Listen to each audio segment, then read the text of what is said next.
नमस्कार दोस्तों, आज मैं आप सभी के लिए एक बहुत ही मज़ेदार कहानी लेके आई हूँ। इस कहानी का शीर्षक है राजा और मूर्ख बंदर। एक बार एक राज्य में एक योग्य राजा रहा करते थे। राजा बहुत ही कुशल और वीर शासक थे। उसके दुश्मनों में उसका सामना करने की भी हिम्मत नहीं थी। राजा के पराक्रम की चर्चा दूर दूर तक थी। राजा जानवरों से बहुत प्यार करते थे। उसने अपने राज्य के सभी जानवरों के खाने पीने की बहुत ही अच्छी व्यवस्था कर रखी थी। उसके राज्य के सभी जानवर बहुत ही खुश थे। राजा को सभी जानवरों में बंदर बहुत ज़्यादा पसंद थे। इस कारण राजा को बंदरों के महल में आने जाने से कोई आपत्ति नहीं थी। राजा ने एक मूर्ख बंदर को अपना मित्र बना रखा था और वह बंदर हर बार राजा के साथ ही रहता। यहाँ तक कि जब राजा रात को सोता तो बंदर भी उसी शयन कक्ष में सोता। तो बंदर बहुत ही मूर्ख था।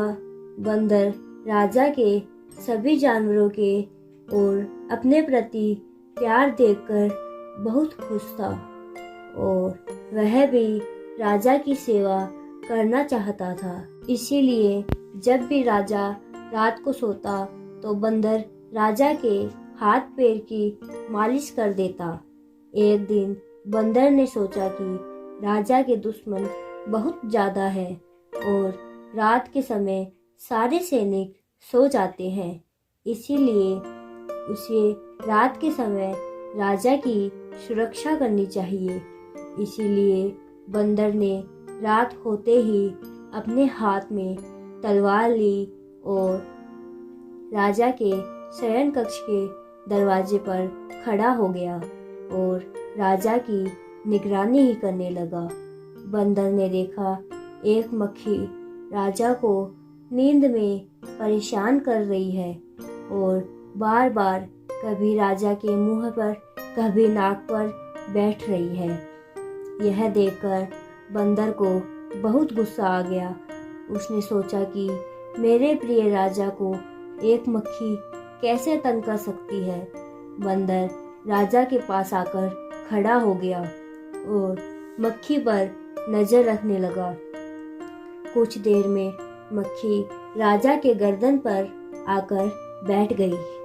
बंदर ने मक्खी के बैठते ही बिना कुछ सोचे समझे तलवार से मक्खी पर पूरी ताकत से प्रहार कर दिया, लेकिन मक्खी तो उड़ गई। राजा की गर्दन कट चुकी और राजा मर गया। तो दोस्तों, इस कहानी से हमें यह सीखने को मिलता है कि मूर्ख मित्र से हमें हमेशा सावधान रहना चाहिए। वह आपको दुश्मन से ज़्यादा नुकसान पहुंचा सकता है। तो आपको यह कहानी पसंद आई है तो कमेंट बॉक्स में ज़रूर बताएं।